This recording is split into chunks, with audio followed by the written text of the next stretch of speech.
Today on the show, I'm back from Japan with heaps of news. The New York to Dublin portal showcases the worst of humanity, plus my thoughts on the Switch 2. All that and more on 20th Century Boy, the show that thought Baby Reindeer was a Christmas song.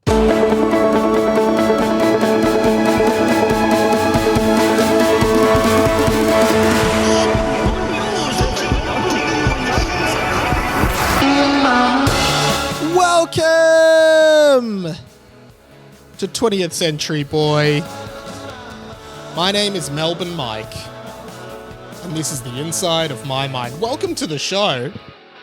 First one back, like, proper live for a few weeks because, as I said in the intro, I'm back from Japan. I had a fantastic 18 days traveling through Japan, and it was awesome, and it's really sad to be back. Sad and happy. Like, I was definitely in the last couple of days, I was like, oh yeah, I could go home now.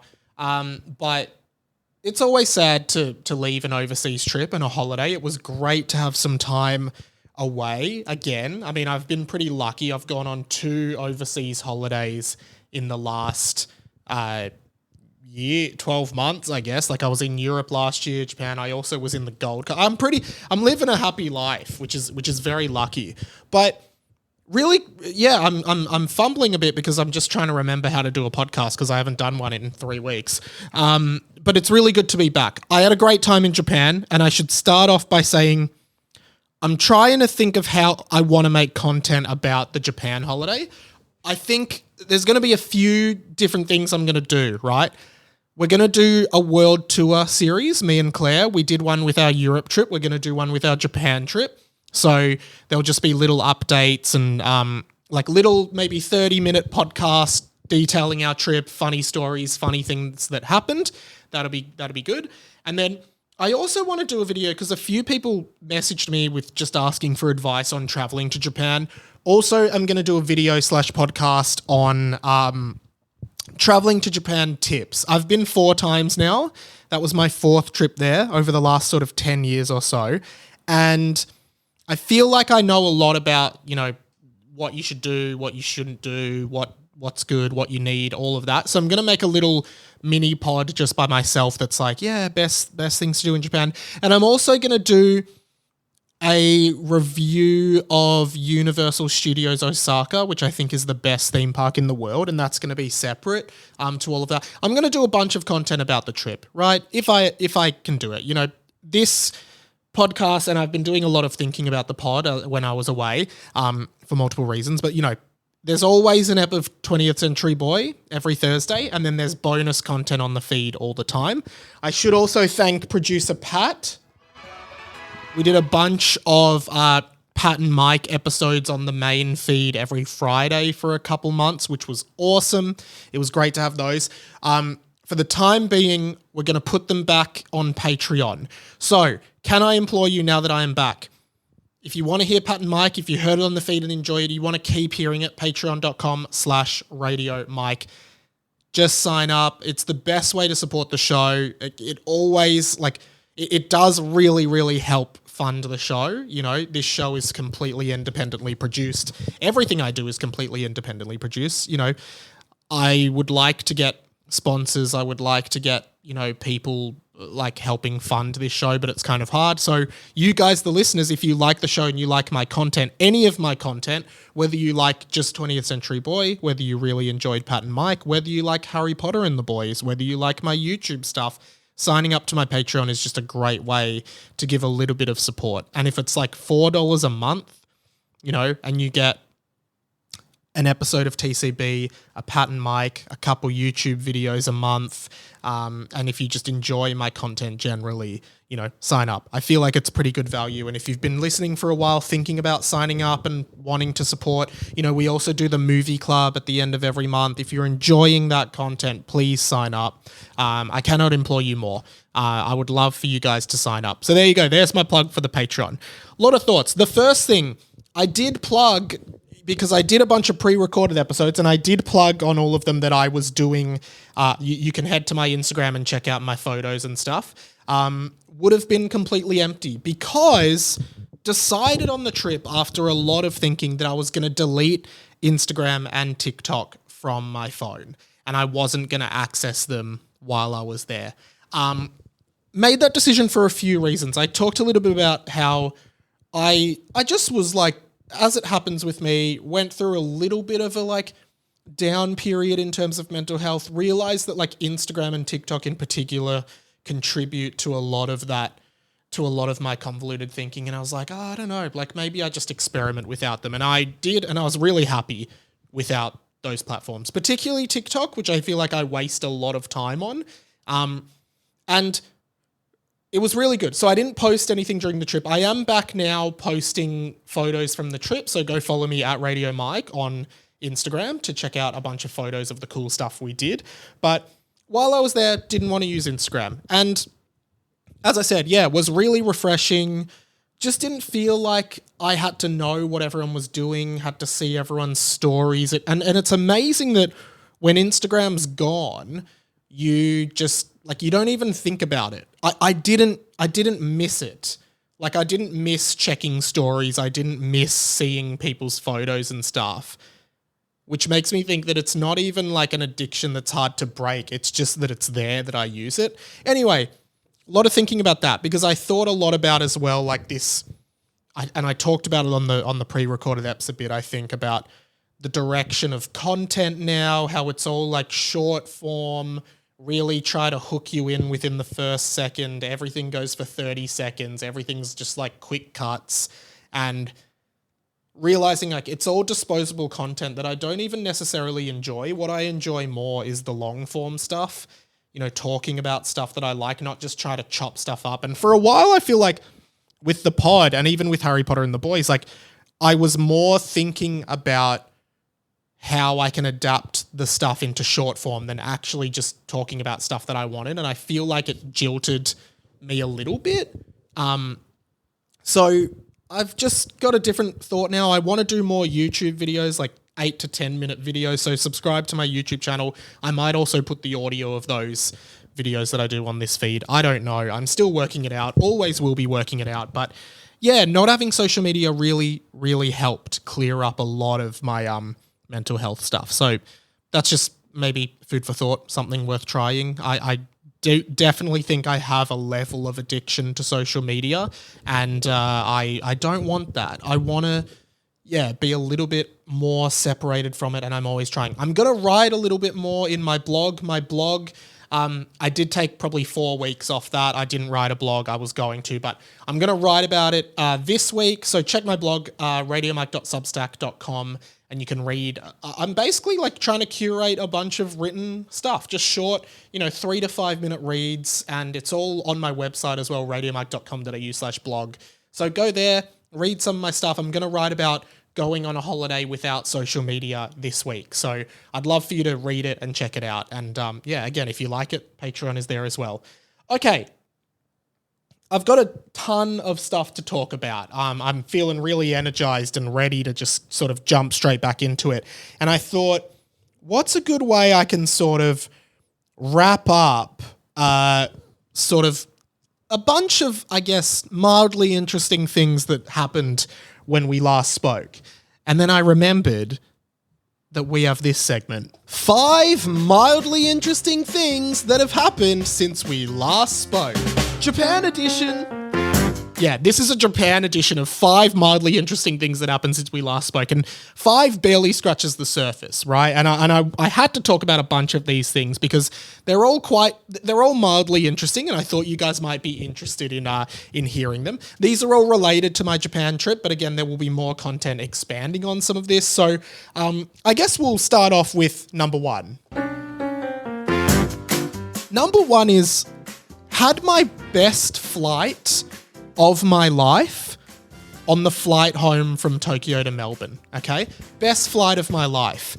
Not in business class or first class. Unfortunately, do not have the funds to do that. But I basically, it's a 10.5 hour flight, Tokyo to Melbourne, direct flight, flew with Qantas, decent airline to fly, and essentially boarded the plane around 8:30 at night, okay? They served dinner at about 10 plain dinner was actually quite nice on Qantas. You know, I don't mind the Qantas dinner. And we were, you know, during the sort of 8:30 till 10, I think I watched a few episodes of a TV show or something like that. Had the dinner, popped on my noise-cancelling headphones, fell asleep quite quickly, woke up, right? One of those sleeps where you don't even realize you've fallen asleep, which might actually be all sleeps, I'm not sure.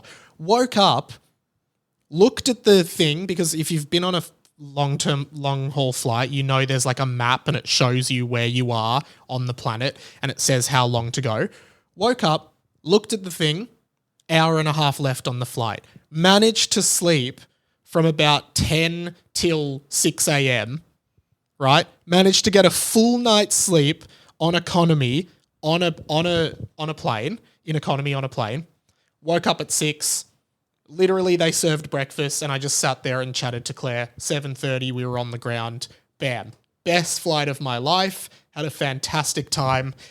So really wanted to share that. Just thought it was mildly interesting for you. And, you know, especially because when we flew to Europe, we had 2 stopovers. We went Melbourne, Singapore, 8 hours. Singapore, Dubai, 8 hours. I don't know why we did 2 stopovers. And then Dubai, Lisbon, another 8 hours. And I don't think I slept well on any of them. And that was like, you know, nearly 30 hours of travel all up. Whereas with this, 10 hours and I skipped 8 of it by being asleep. Let's go on to number 2. This is an interesting one because I only actually found out about this when I got back. But basically, the main company that I work for, well, Listener, who I casually produce for, particularly on Hamish and Andy, I have like an email address with the company, and like a lot of company emails come in through that. And I wasn't really checking my emails during the trip because, you know, I was on holidays. I wasn't trying to think about work. I really wanted a hard break from work. But I realized on, when was it? It must have been like the last day we were there. We were in Japan. I was like, oh, I'm actually not even getting any emails because my password for this email has expired. So I'm going to have to change my password. So I changed my password while I'm in the hotel Wi-Fi in Japan, and it all goes smoothly. So then, you know, I start getting emails in, everything's okay. Anyway, then sort of later in that day, I get a missed call from the head of engineering, who I know from the company. And obviously I can't answer the call because I'm overseas. I'm not getting calls in, but I get the text saying missed call, right? And I can't call back. So I just leave it. I assume it's not urgent.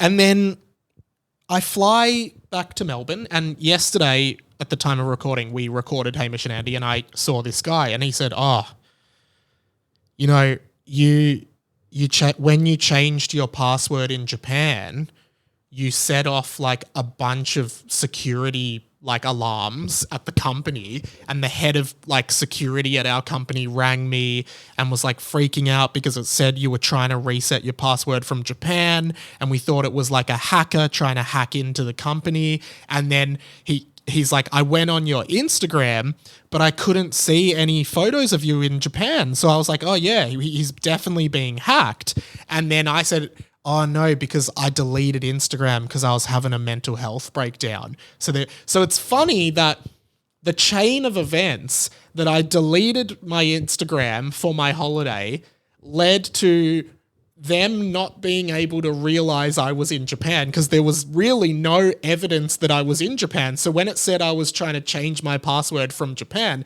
they genuinely were like, oh, okay, well, he's definitely being hacked. But at the end of the day, they got onto someone else who knew I was in Japan. But it is just funny that, you know, Instagram allows us to know where everyone is, and he didn't know where I was because I wasn't on Instagram. Thought that was mildly interesting. I don't know. Number 3. This one is maybe if you're hungry, you might be frustrated at this, but had one of the best dinners of my life in Tokyo early on in the trip. Claire found it on TikTok, and it was a really nice noodle place with a twist. Gonna recommend it here. It was called Shin Udon. in the Shinjuku kind of area in Tokyo. And what's the twist, I hear you asking? What's the twist, Mike? Well, I'll tell you. It was a carbonara-style udon noodle. So it was like, udon noodles with carbonara sauce and a tempura bacon. I'll say that again, a tempura bacon. That's like bacon wrapped in beer batter or like tempura batter. I don't know what the difference is. And it was undisputably the best meal I've ever had. It was beyond, like, I have never had bacon that tasted that good. It was an unbelievable flavor. And I know your mouth is watering right now just hearing it. So make it a mission to do that in your life if you ever go to Japan. Shin udon. It was, we wanted to go again, but we ran out of time. Disappointing. Number 4. Okay, this is a mildly interesting thing, which is the purpose of the segment, I guess. So the barista at my local cafe in Melbourne, here in Richmond, Black Gold, her name is Miyu. She's Japanese. So even before the trip, I was telling her, oh, we're going to Japan, blah, blah, blah, chatting to her about it. She's lovely. And got back, started talking to her, and I came up with this great idea. And I said to her, oh, Miyu, can I practice Japanese with you? So, because I go there every morning for a coffee. I get a coffee every morning at Black Gold. If you ever want to celeb spot me, I'm always there. And so I said, can I come in and because I want to learn to speak Japanese, like basic conversational Japanese. Can I come in and you speak to me the way you would speak to me if we were both Japanese? And like, I'll order my coffee in Japanese and we'll chat in Japanese. And she was like, yeah, that sounds awesome. So now every morning I'm going into Black Gold and going to Miyu, Ohayo gozaimasu, Miyu-san. O genki desu ka? Which is good morning, Miyu. How are you? And she says, hi, genki desu. Yes, I'm well. And then usually I say, skinny latte or kudasai. Can I order a skinny latte? And then each time so far I've gone in with a different question or phrase for her that I've gone and learnt. For example, the other day, it was my first day back at work and I said, Kyou wa shigoto ga aru. Kyou wa shigoto ga aru. And that means today I have work. And then she asked me, what do you do for work? And then I went on Google Translate and typed in, I'm a podcast producer. And then today I said, Kyou wa totemo samui. Kyou wa totemo samui, which means today it's very cold. And then she pointed at, I was wearing a t-shirt. She said, well, you're just wearing a t-shirt. It's great. It actually is really cool because she's like teaching me things and she's saying, like today I actually also asked Miyu-san, nansai desu ka? Which is how old are you? And she said, yes. And I said, Ju-san, which means 13, but I thought it meant 30. So I said 13 and then she laughed. Pretty embarrassing, but it's been really fun. And I'm looking forward to learning some more Japanese. Number 5, the best one. Cut the music. I did a blog recently about my experience in life on roller coasters and why I think they're a great analogy for anxiety. Okay. And while I was in Japan, I went on the steepest roller coaster in the world. Asterix. Steepest roller coaster in the world, asterisk. At the bottom of Mount Fuji, literally, it's the weirdest thing, there is an amusement park called Fuji Q. If you're watching the video version, I am currently wearing a Fuji Q t-shirt that I got there because we went to Mount Fuji and on the bus there, you stop at Fuji Q. And I said to Claire, let's go in here. It's free entry. So I was like, all right, I'm going to suss it out. Saw this ride called the Takabishi. Looked it up on Wikipedia. Steepest roller coaster in the world. Asterix. The reason I keep saying Asterix is because they rebuilt the exact same coaster in America, which is Teenage Mutant Ninja Turtles themed, funnily enough. And they made the drop 0.5 degrees steeper, which is like, I still think I've pretty much been on the steepest ride in the world, okay? It is incredible, and I was so scared, but Claire was like, every time you go on a roller coaster, you're really scared, but then you love it when you come off, which is true. Wrote about it in my blog. Go read it, link in description. And so I bought a ticket. It's free entry into the park. You just pay for the ride. So I just went on this one ride, and it was the best thing I have ever done. It was so scary, but it was awesome. I actually might do some separate content around it as well, but Claire didn't come on it. She was all roller coasted out on the trip, which is fair enough, but she filmed it when I was on. And so what happens is you're on this ride, and then you go up the chain completely vertical. So you're facing the sky and you can see Mount Fuji in the background, and you're going up on a complete vertical incline, and then it drops you down this like curve that's like, you can't even see the track. It's that steep, right? Really scary.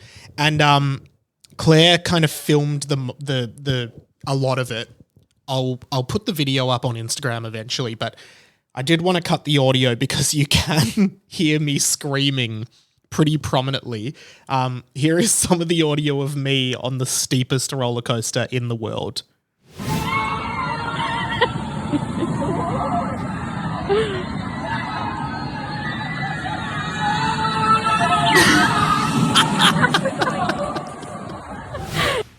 And you can hear that's Claire laughing at me, but you can... I get louder as I get closer to where she's standing.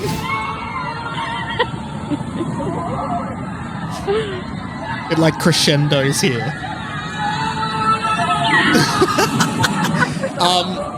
Such an awesome time, and more content to come. But there was one other thing I wanted to do, because over on Harry Potter and the Boys a few weeks ago, I talked with Sam about how one of the most embarrassing things you can do is Shazam a song in public. Go listen to Harry Potter and the Boys, the other podcast. But I actually heard a bunch of music in Japan that I really liked. So I Shazammed a bunch of songs to find them. So I wanted to do a new segment, and it's called this: 5 songs I Shazammed in Japan.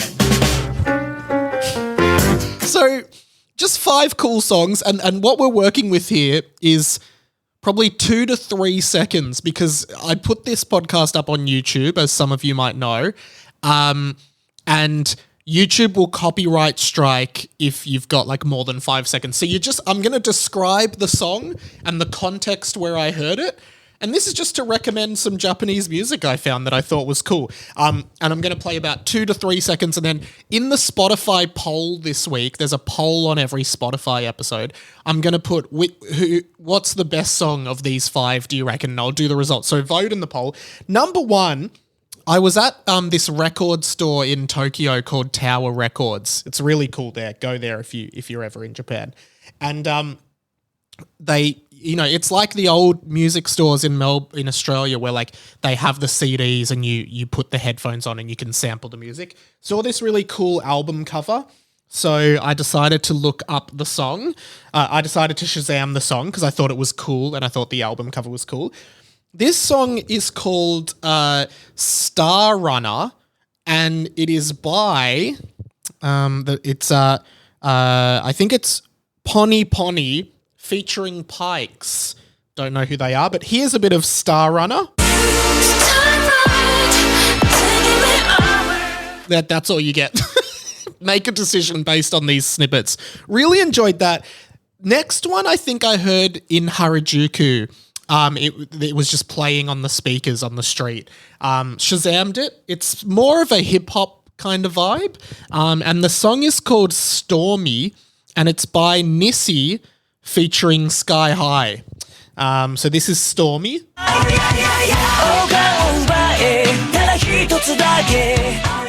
That's the chorus. The rap is much more like rap. The verse, rather, is much more rap. So there's that one. Number 3 might be my personal favorite.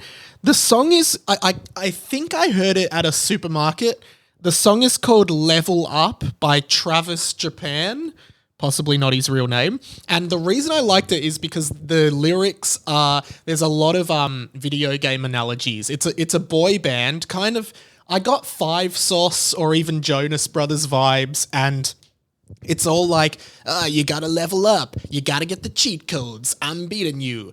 And then the chorus is, play like a Game Boy, and I really enjoyed that, so I Shazammed it. Here's a bit of Level Up by Travis Japan.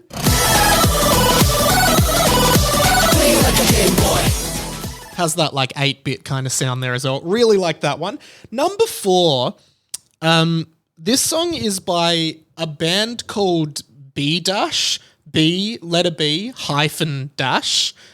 Couldn't find them on Spotify or any information about them on Wikipedia or anything. But the song is called Hey Wajima.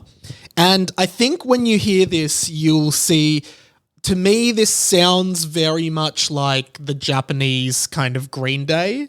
Take a listen to Hey Wajima by B Dash.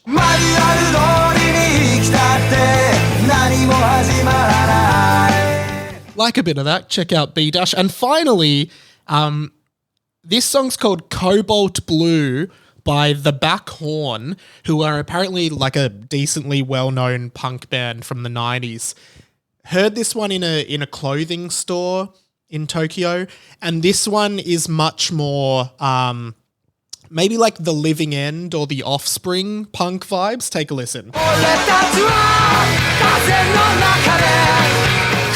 Yeah, so that's those are 5 songs I Shazammed. Vote in the poll. Which one is your favorite song? Would really appreciate that. Okay, I've got just probably 2 more things I want to talk about on this episode. So first thing is, have you guys heard about this portal in New York and Dublin?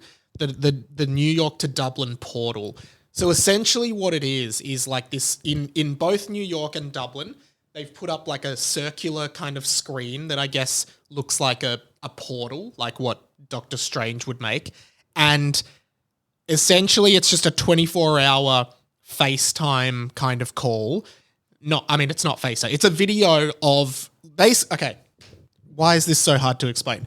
You're in New York. You look through the portal and you can see people in Dublin in real time, right? And then if you're in Dublin, you look through the portal, you see the people in New York. Really cool idea, cool art installation kind of thing, this live kind of view onto another part of the world. It would, it'd be like if in Melbourne you're looking through and you see like Germany or whatever, right? I think it's a really cool idea, This is a form of human connection that would never have been possible in years and years ago, right? It's just an interesting thing. Like, you're standing there, you're looking right at someone through the portal, and it's someone in Dublin, and you're just like, hi, and they're like, hi, and you're like, cool. And I think it's a really interesting idea, really cool. But what I've realized is that for some reason, the portal, like most things, I think, the portal has... Sorry, it's really cold in here, and I've got the AC on. I'm just going to turn it off because I'm actually shivering while I'm talking, and then I'm like, I need to turn this off. Sorry about that, guys. Bit of an interjection. Okay, the portal has just brought out the worst of humanity. Like, someone has this great idea for this cool art installation that links the world and shows, the world is alive everywhere, right? And sometimes I think that it's like all the places I went in Tokyo, like they're still there right now, but I'm so far away from them. Same, and it's just an interesting thing. 2 busy cities connected by this screen, this portal. And, there were people there like who had friends in Dublin and they'd both go to the portal and wave. And there's people who, would just sit there and watch, just be like, oh, these people are on the other side of the world. It's crazy. And yeah, unfortunately, it's brought out the worst in humanity. And I don't know why as humans we just turn everything into a mockery, I guess, because, the first thing I read was I actually thought was kind of innocent in a sense. Like I don't think this was actually that bad, and you're like, oh yeah, that's a funny thing to do, I guess, which is essentially like within hours of it being there, a woman in America flashed her boobs to the portal, and everyone in Dublin saw her boobs, which is crazy to think about, right? That like this you know to go back in time and tell someone in like the 1500s one day you'll be able to stare into the other side of the world through a portal and flash your tits at them. Like they would just be like, I don't even remotely understand that. But yeah, so a woman flashes her boobs. Cool. That's funny. That's fun. It's a little bit cheeky, but like, that's, of course you'd do that, right? It's not super harmful. And I think she was quoted as saying, I just wanted to show the Irish some New York grown potatoes, because potatoes obviously very big in Ireland. So that was funny. I think that's fun. I think she was an OnlyFans star, bit of publicity, cool. But then it just started becoming this thing, apparently, where most people started just making rude gestures at the people in the other country. So people would just stand there and put their middle finger up, or people would just stand there and like insult the other people, and it just became like really mean-spirited and rude. And then the final thing I saw is just people in Dublin just started holding up pictures of 9/11 and showing them to the people in New York.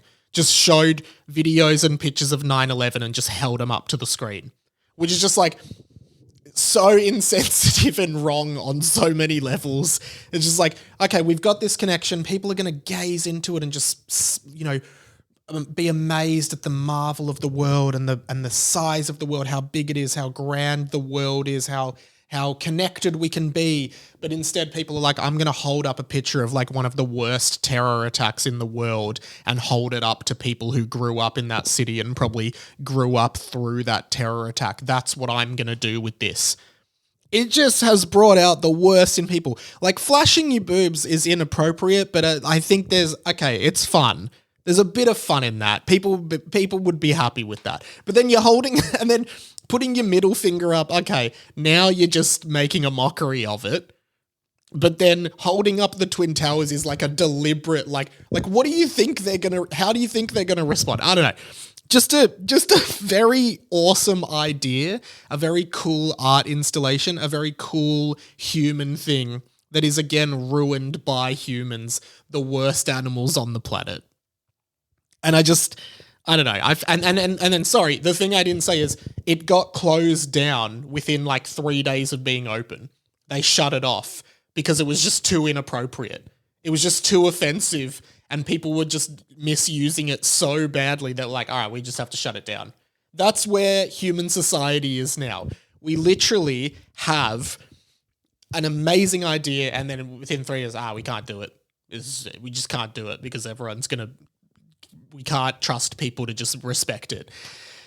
Anyway, that's the portal. I found it. I wish I could have seen it. I think it's a really cool idea, but it's it's a massive shame. Final thing probably is while I was away, like I missed a bunch of stuff, by the way, but the main thing I just wanted to quickly talk about is Nintendo announced the successor to the Nintendo Switch. Like they've announced that they basically announced that they will announce it soon. So on Twitter, we got this tweet from the official Nintendo account. This is Furukawa, president of Nintendo. We will make an announcement about the successor to Nintendo Switch within this fiscal year. It will have been over 9 years since we announced the existence of Nintendo Switch back in March 2015. We will be holding a Nintendo Direct this June regarding the Nintendo Switch software lineup for the latter half of 2024, but please be aware that there will be no mention of the Nintendo Switch successor during that presentation. And there's been a lot of leaks and stuff, and if you're into gaming, cool, so am I. It's been known for a while that Nintendo would have to have been working on a successor to the Switch. And I should talk about this on another app or in a video, because I think the Switch, if you all know what it is, I think it was genuinely like one of the best innovations in gaming history, and it soared Nintendo back to the top at a time where they were like really, really performing badly and like was really at risk of going under. The Switch just completely revolutionized that and became one of the most best-selling consoles in history. I love the Switch. I've loved it. I've had one since the start and I've always really loved it. But I am really looking forward to the Switch 2 because I think the Switch is now a little bit too old and they need to bring something else out. But here's the thing. Nintendo have a history of like being really bad at marketing consoles, like other than the Switch. Like they had the Wii, that was their other really successful console, sold heaps, really well marketed. And Wii, in English sounded like we, as in like you play together, we play. That's what it was, right?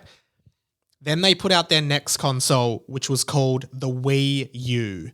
And no one really understood what a Wii U was because it was just named really weirdly. And the Wii U failed spectacularly. It was poorly marketed. Everything about it was wrong. Then circle back to like PlayStation, for example. PlayStation is very clear. You had the PlayStation, then you had the PlayStation 2, then the PlayStation 3, PlayStation 4, and now PlayStation 5. Very simple naming convention that makes it very easy for the consumer to know it's the next iteration of PlayStation, right? I'm sure it'll be PS6. I'm sure they'll eventually do PS7, PS8, PS9. They'll just keep iterating like the number. And that's a great thing because it's so easy for anyone to understand what the newest PlayStation is. Okay? Xbox I'm mixed on because they had Xbox, then they had Xbox 360, which was like the second Xbox, and I guess it was like 360, like a full circle, Then they had Xbox One. That was the next one. And I remember PlayStation had a great tagline at the time when they went, so Xbox One was around the same time as PS4. So it went Xbox 360 to Xbox One, PS3 to PS4, and PlayStation's put out this ad that was like, we took one step forward, they took 359 steps back because they went 360 to 1, which I thought was very clever. And then when PS4 went to PS5, Xbox went from Xbox One to Xbox Series X. And the Series X, like I've never seen anyone with one, and I thought that was a really bad naming convention. And these things matter. Like when you're marketing a product, like these things genuinely really matter. And so Nintendo just often has really bad names for their products, which is why I thought Switch was a really good idea, because the whole premise of the thing is you can switch between handheld and TV. That's what it is. It's Switch. Switch handheld, Switch TV. That's a genius name, very easy to understand, very easy to market. That's why it was a success. So all they need to do, right, and I really hope they just do this, all they need to do is call it the Switch 2. They do not need to do anything else. A lot of people are saying like, nah, call it the Super Switch or call it like the Switch Plus or whatever it is. And I'm like, no, call it the new Switch, because they would do like, they had like Nintendo DS, then Nintendo DSi, Nintendo DS Lite, and then they did the new Nintendo DS or the new Nintendo 3DS or something. Just very confusing. Just call it the Switch 2. Makes it very, very simple for everyone to understand that this is the new Switch. If you call it Super Switch, Switch Plus, everyone's going to think, well, all the casual people are going to think, oh, maybe it's just like an attachment. Maybe it's just like an upgrade, like you don't have to get it, like the Switch OLED, right? Switch 2 makes it very clear to everyone exactly what it is. It's the new Switch. It is the Switch 2. It is better than the Switch 1. Makes it very clear. I am really hoping Nintendo learns their lesson on this one, but I have my doubts, and I worry that they're going to come out with a really stupid name, and I hope they don't do that. I really, really hope they don't do that. Just call it Switch 2. That is my theory. That is my thought. I I'm really worried for them, guys. I really want them to not screw it up.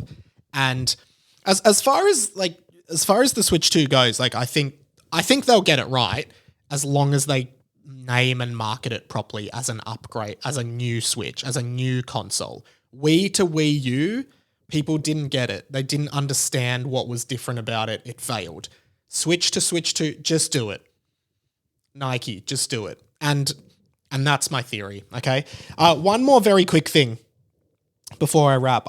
This is courtesy of friend of the show, Dave Lee Down Under, who posted a tweet that went really viral, and I thought it was really interesting. So he linked a video from some TikTok creator who I think his name is Easton something, and he was on the red carpet premiere, I assume in the US, for the new Planet of the Apes movie. I think it's Kingdom of the Planet of the Apes.